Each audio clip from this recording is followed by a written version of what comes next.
Welcome to the New York Landmarks Conservancy's 2022 Chairman's Award Luncheon. It's wonderful to see everyone. The Landmarks Conservancy started these awards 34 years ago to honor individuals and companies that help preserve New York's remarkable architectural heritage. If you love New York, you have to love buildings because that's what we have. And it's the rich layers of architecture that give New York its identity and enrich our daily lives. All our honorees have shown that good preservation can be good business, and they've all won our Lucy Moses Preservation Awards, which we modestly call the Oscars of Preservation. The Conservancy will celebrate our 50th anniversary next year. We were founded to help people save their buildings, and we have done that ever since with our loan and grant programs and expert technical help from our staff. Here's a brief look at the Conservancy's work.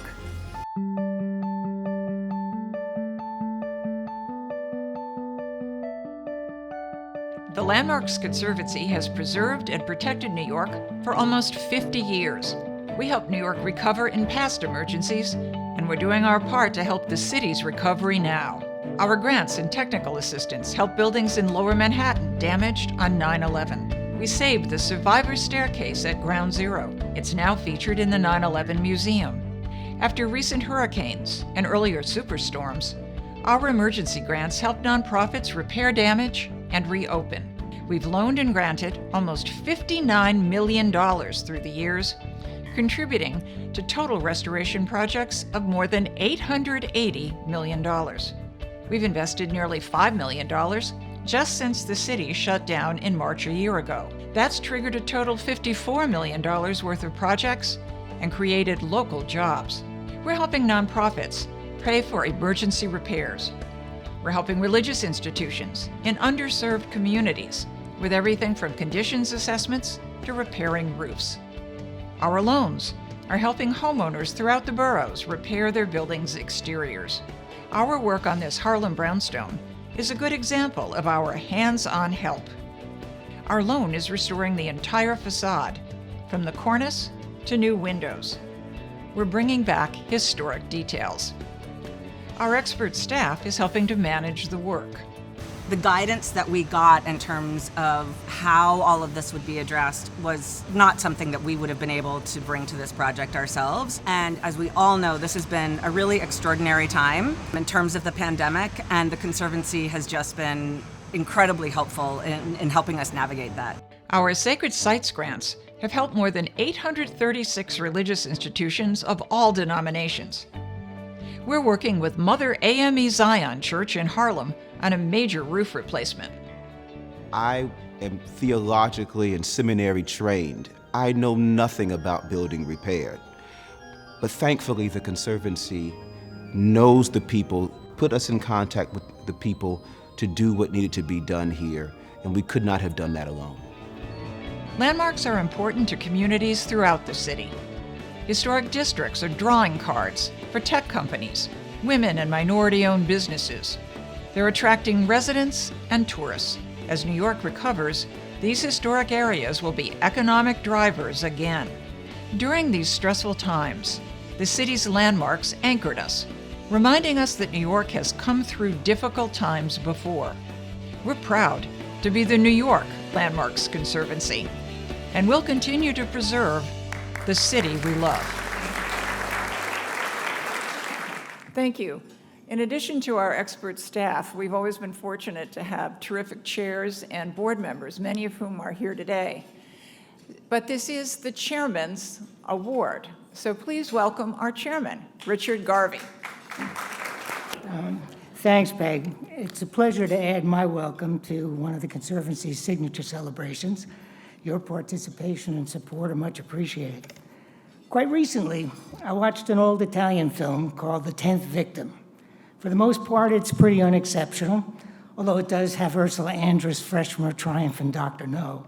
But it was filmed in the early 60s, and its opening sequence includes footage filmed in part in Penn Station in the middle of its demolition.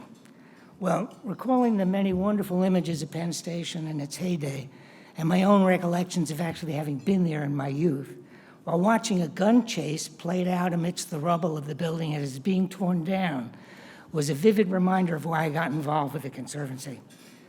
Having said that, this event may be a better reminder of why I've remained involved with the Conservancy for more than 15 years. We pride ourselves, and I think rightly so, on a pragmatic and non-doctrinaire approach to the cause of preservation in New York. We recognize that the city should continue to evolve and develop, and has to, if it's going to remain in the vanguard of the world's great metropolitan centers. Our task as preservation advocates is not to stifle development, but simply to assure that it proceeds in a manner that acknowledges and respects the city's proud history. It involves remembering that preservation is not merely compatible with development. Approached thoughtfully, preservation can promote development, improving both economics and quality of life. Both must be considered if New York is to endure as the city we all love. That's why the Chairman's Award is so special.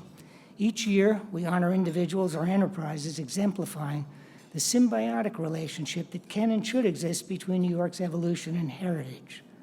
Honorees are those who in the first instance have devoted their energies and talents in areas other than preservation as such. However, they've done so in a manner that demonstrates, in the Conservancy's words, their dedication to protecting the city's architectural legacy. Thus, I couldn't be more thrilled to be part of today's event. Mr. Kerry, Ms. Hennigan, Mr. Macklowe, please accept my profound congratulations and my thanks for all you do. And my thanks to all of you for being here with us at lunch today. With that, Peg? We have some toasts for our honorees. Well, I have the great pleasure of raising a glass to Harry Macklowe. There he is over there. Harry's quite different from many developers in the fact that he puts enormous emphasis on the artistic and architectural merit of his buildings. He is a fan of architecture, he's a fan of preservation, and he creates buildings with what I call extreme elegance. And right now, Harry is working on One Wall Street, which was, of course, the 1932 creation by the esteemed Art Deco architect, Ralph Walker, with the absolutely stunning murals by Hildeth Mayer, of which Harry has done an enormously good restoration. But it goes beyond that. Harry gives a modernity to his buildings, and he even loves to sketch things himself. He was a student of visual arts, and the elevator cabs at One Wall Street, to me, have a beauty of the Chrysler building. And Harry even created the kitchen cabinets with a fabulous Art Deco touch. This isn't like every developer I meet. In any event, Harry likes to create buildings that are distinguished and of which the inhabitants will be proud. And so I'd like to salute him for all of that and just say, bravo, Harry, for the emphasis you put on restoration, preservation, and innovation. Here's to Harry Macklowe. It has been said, a successful woman is one who can build a firm foundation with the bricks others have thrown at her. In the construction business, especially 45 years ago, I am sure that pallets of bricks have been thrown Maureen's way. With a law degree and studying construction management at NYU and business at Harvard, Maureen demonstrated her ability to manage the unique challenges of the construction industry with honesty, integrity, dedication, and grace. And she started doing that as an assistant in 1975. As a result, she rose up to the top, taking over leadership of Hennigan Construction from her father in 1991. Since that time, over the past 20 years, under her leadership, she has used the bricks thrown at her to build a rock-solid foundation that has made Hennigan Construction one of the most esteemed construction companies in the tri-state area. Recognizing Maureen's many talents, as outlined in her bio, she has been tapped by many prestigious organizations for her support, wisdom, and guidance. I am honored to toast someone that is a pillar of our industry and a great friend, Maureen Hennigan. Hear, hear. It is my pleasure to ask you to raise a glass and toast to Jack Kerry.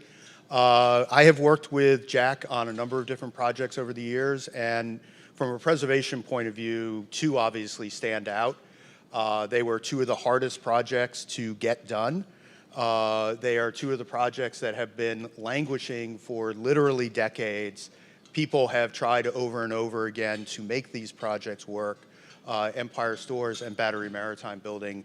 Jack and his family and his team at Midtown have been able to do those projects and actually bring them to fruition. We have now these amazing buildings thanks to the efforts of Jack. And on a personal note, I will say that Jack is one of the most thoughtful and gracious people to work with. Always lots of things to talk about and argue over, but at the end of the day, the projects come out amazing, and we always look forward to the next one. So I would ask you all raise a glass to Jack Kerry and to the rest of our awardees. Salud. As you heard Elizabeth say, Harry Macklowe has always had an interest in architecture.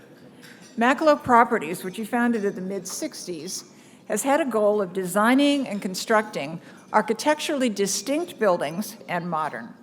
They have their own in-house designers, planners, and construction management. Harry was quoted as saying that he aims to see around the corner, seeing what could be, not what was.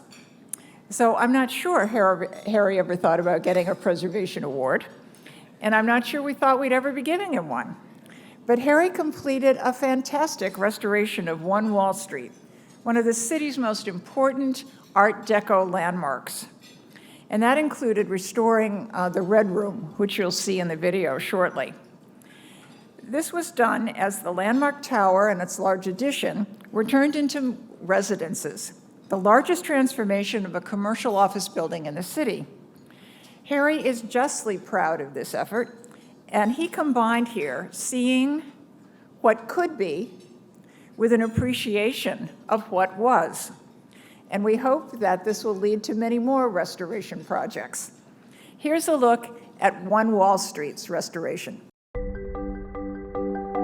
1 Wall Street occupies a full block at Wall and Broadway and a prominent place in this city's skyline. Ralph Walker's 1931 limestone tower is one of New York's great Art Deco landmarks. Once a baking headquarters, the tower and its later addition have undergone the largest office-to-residential conversion in the city.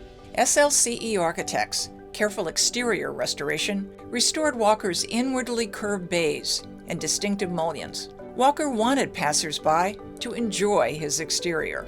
But 1 Wall Street also has one of the most beautiful interiors in New York. The 30-foot-high Red Room is covered in 13,000 square feet of red, amber, and shimmering gold mosaic designed by acclaimed muralist Hildreth Meier.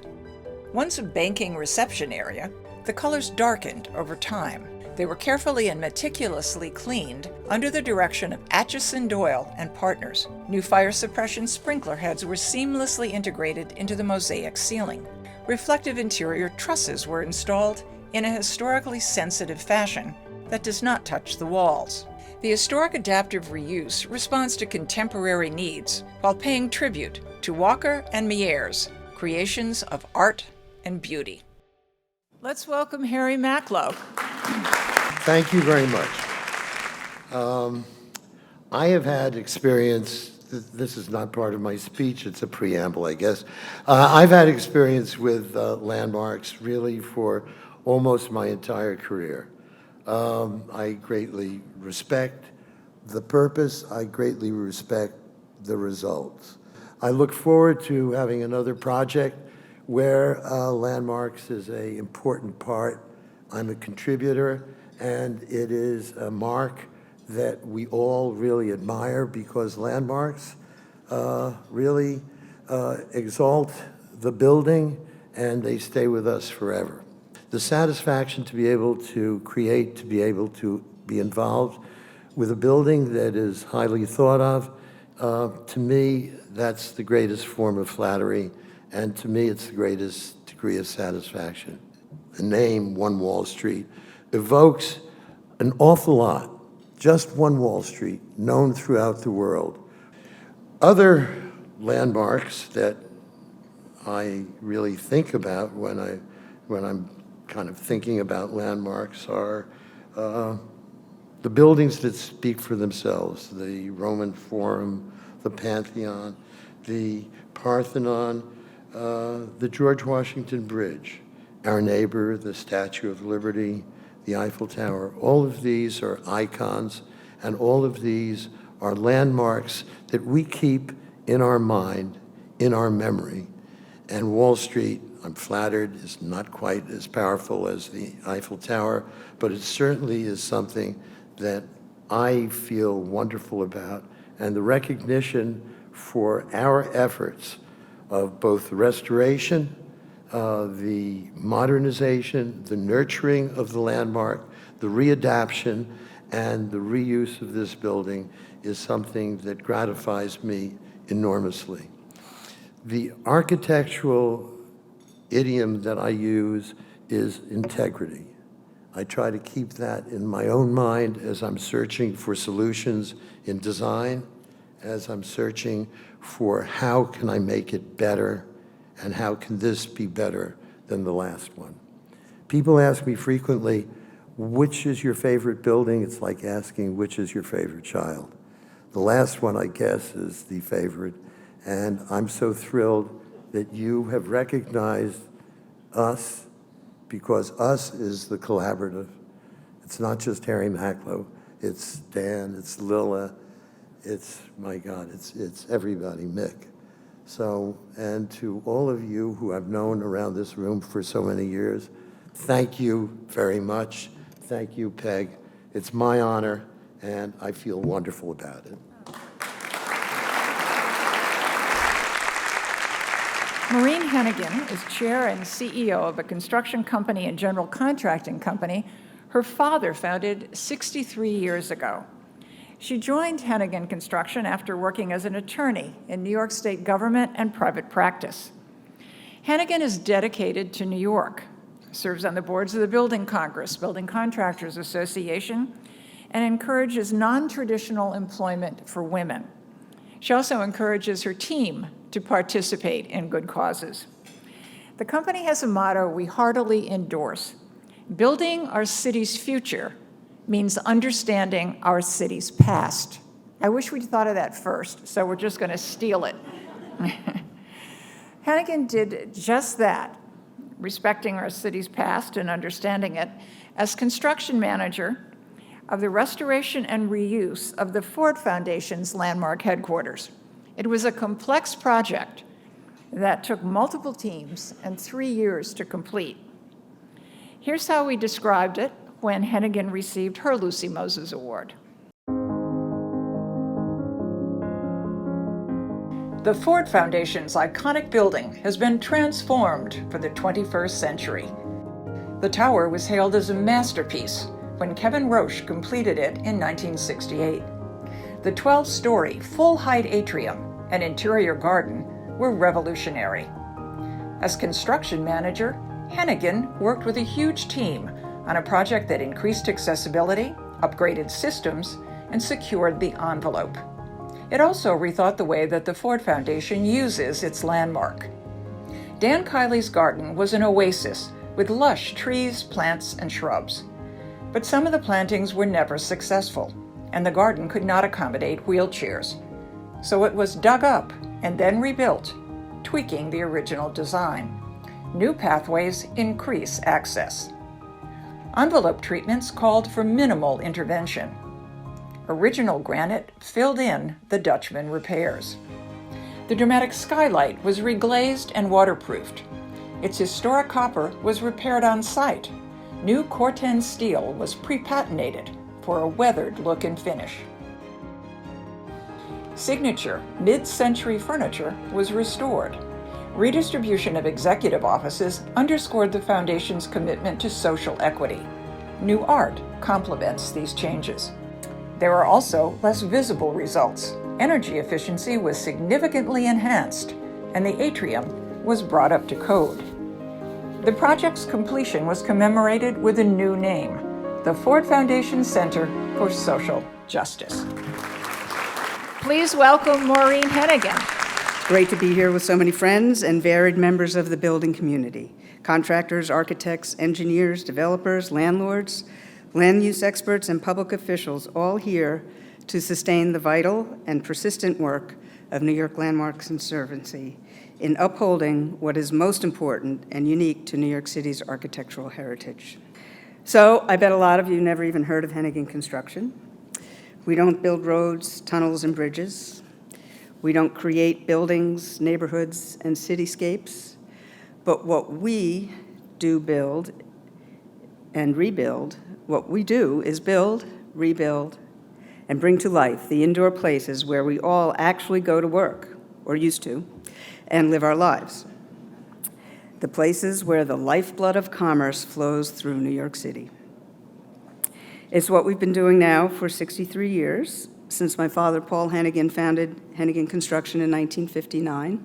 And over those years, we've had the privilege of working in some of the most prestigious metropolitan landmarks, old and new, facing both monumental challenges and delightful discoveries of historic significance. Some to mention: the Gothic Revival, 115 Broadway, the Art Deco 32 Avenue of the Americas Communication Building, the Mies van der Rohe Seagram Building, the Beaux-Arts New Amsterdam Theater, to name just a few. But our most complete immersion into what it means to renovate and revive a landmark treasure was our job as CM on the Ford Foundation building, which they called a refresh project. And I actually get emotional when I see the movie of what we did there. It was just such a wonderful, once-in-a-lifetime project. So resilience and evolution have created opportunities for the years for Hennigan, opportunities to collaborate with business leaders and play our small but vital part in making our great city what it has been and will be, often in direct response to new and uncharted challenges, large and small. So thank you, Landmarks Conservancy, for giving me this opportunity to highlight for all of you here my father's company, the fruition of his vision, and our special place in the world.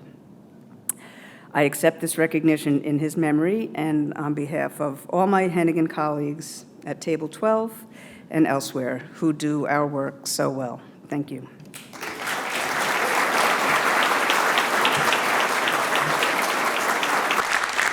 Jack Kerry is principal of Midtown Equities, a real estate and development company founded as a family firm by his father in 2000. Based here, but they have projects in Washington, Miami, Chicago, LA, and overseas. They also jointly own the 99-year lease on the World Trade Center with Silverstein Properties and the Goldman families. This firm clearly appreciates older buildings and has done amazing adaptive reuse projects here and elsewhere. We've given them 2 Lucy Moses Awards and hope there's more to come. Here are their award-winning projects. This magnificent former ferry terminal was once the crown jewel of Lower Manhattan's waterfront. It was built in 1909 in a bold Beaux-Arts style, featuring decorative metalwork, structural rivets, and trusses. After ferry service declined, the terminal became vacant. It fell into severe disrepair, almost crumbling into the water. The city finally restored the exterior in the early 2000s, and it serves Governor's Island ferries, but the rest of the building remained vacant. This award honors a much-anticipated and inventive reuse. Further restoration has restored missing exterior elements. The interior houses an events venue and boutique hotel. There's a handsome Great Hall for celebrations. The building offers dramatic views out to the waterfront. But looking back at the south facade, with new cupolas and pergolas, it's clear that this is the harbor showpiece once again. This project reinvented vacant 19th century industrial warehouses on the Dumbo waterfront. They now house stores, contemporary workplaces, and a community hub.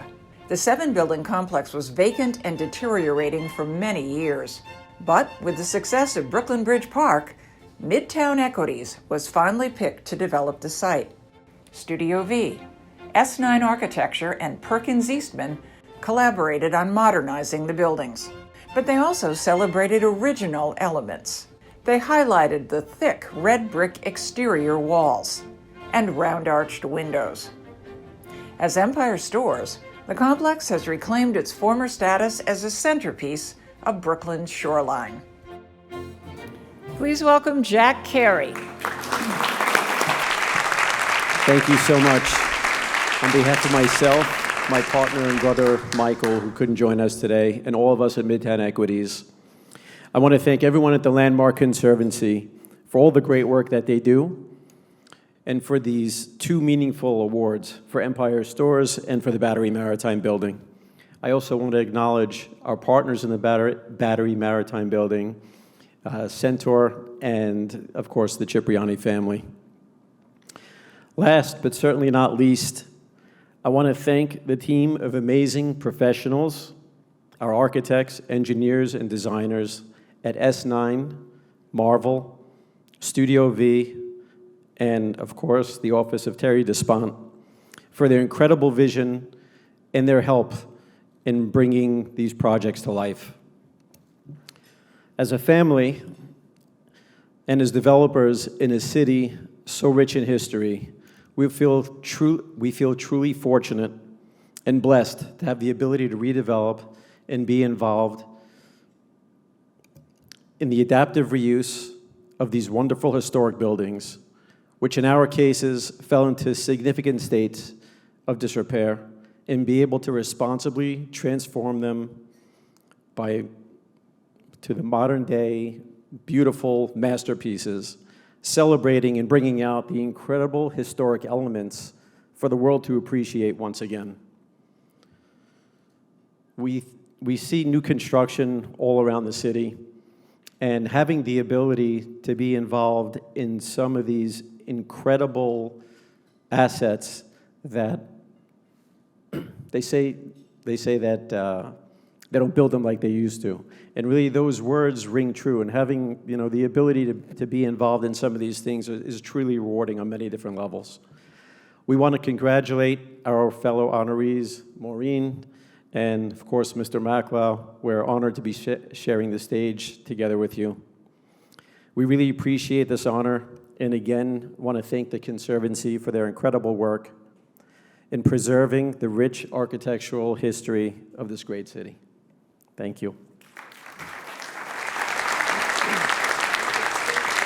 Thank you all so much for coming. Please fight over the orchids. They're all for you, and we hope you'll take them to your homes and offices. And thank you so much on behalf of all of us at the Conservancy.